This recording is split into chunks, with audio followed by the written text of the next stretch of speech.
All right, guys, welcome back. So in this article, it talks and compares different periods of time over the crash of 2008 between the different types of portfolios. So what this did, what Fidelity did here is 3 hypothetical portfolios, a diversified portfolio. So 70% stock, 25% bonds, 5% cash. So that's somewhere close to a growth portfolio, kind of diversified that way. And then it compared it to an all stock portfolio. So 100% stock, and then to an all cash portfolio. Okay. And it just showed what it was. Okay. So in 2008, January 2008 to February 2009, so about 13 months, was the entire downturn from the start of the crash to the trough, like the very bottom of the crash. This is what an all cash portfolio did. Obviously, you didn't lose any money. Great. In a diversified portfolio, here's the negative 50%. Okay. Stocks, an all stock portfolio lost, I think the S&P 500 was down like 46 or 47%. So all stock lost almost 50% in 13 months. Okay, it's terrifying. A diversified portfolio lost somewhere around, 35% or thereabouts. Now, the recovery, so from the market bottom all the way back to where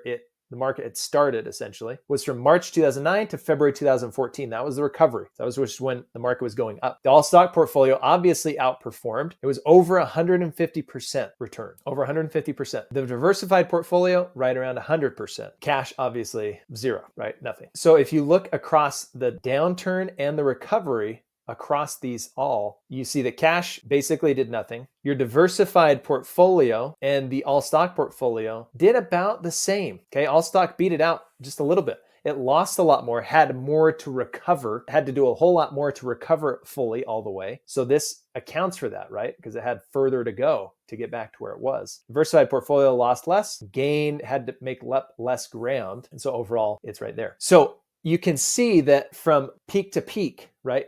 Downturn to recovery, a diversified portfolio helped out quite a bit. And it just narrowed the range of volatility. It didn't fall quite as far. It didn't go up quite as much. And so it stayed. A lot of people panicked during this period and they bounced, right? They sold out. Imagine losing 50% of your portfolio in 13 months and you're counting on this money. You don't know what the market's going to do. The whole housing market was being decimated. Firms were going bankrupt left and right. This is a scary, scary time. A lot of people bounced. They see negative 50. I'm out. The odds of you bouncing are higher if your losses are higher. But in a diversified portfolio, it's like, okay, well, I'm down 30%, I'm down 35. It's not as bad. It's a little bit easier to stomach and stay in. And then during the recovery, it's great. So overall, there's like actual numbers of returns, and then there's how the market affects behavior and what you want to do. So we can all think about risk in a bull market. A bull market is when the market's going up. A bear market is when it's going down. In a bull market, we all are totally okay with a lot of risk because we only see the markets going up. It's when the markets start going down that we start to feel queasy, right? We start to feel nervous. We make very emotional decisions, and that can really impact us negatively over the long term. So if you have a lot of volatility in your portfolio, you see it just bouncing around and you can't handle it without taking action, then it might be a clue that you need to tone down the risk a little bit, and you need to be okay with taking less risk, diversifying out more. If the high swings don't bother you and you are okay, you're not going to take emotional action that's going to negatively impact you,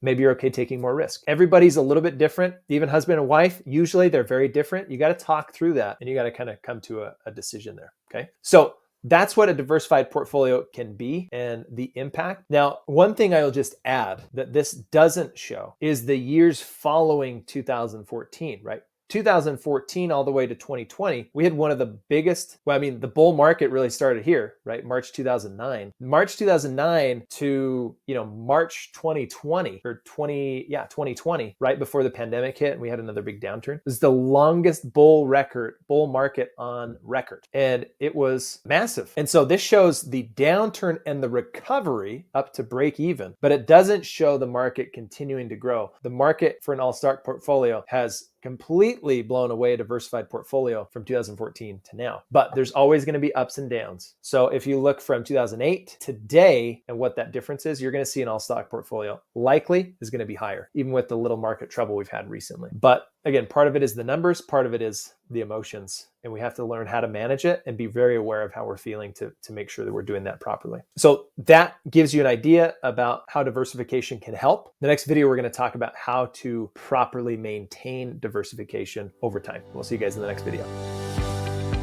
The best plan is the one you can stick to.